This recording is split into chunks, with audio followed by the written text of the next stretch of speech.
विचार असतात, माझा मुलगा वापस येईल, माझा मुलगा वापस येईल. कुणीच त्या मुलाची वाट पाहत नाहीये, पण बापाचे डोळे त्या रस्त्याकडे लागलेत आणि मुलाला येताना पाहिलं. बापाला कळवळा आला. मी तुम्हाला एक गोष्ट सांगू का, कोणी तुमची वाट पाहत नाही, पण तो येशू रोज तुमची वाट पाहतोय.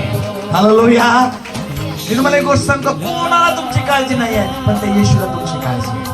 आपल्या शेजारच्याला म्हणा, देवाला माझी तुमची काळजी आहे. मग महत्वाचा कोण आहे हो?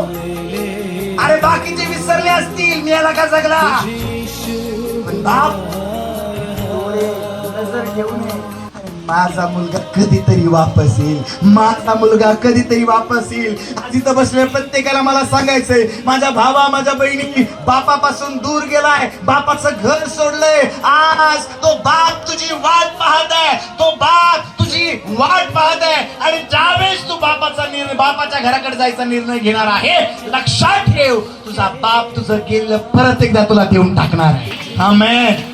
कुणी वाट पाहो ना पाहो, कुणी काळजी ना घेऊ, तो स्वर्गीय बाप तुमची काळजी घेणार आहे. आपल्या शेतात मला येशू तुमची वाट पाहणार.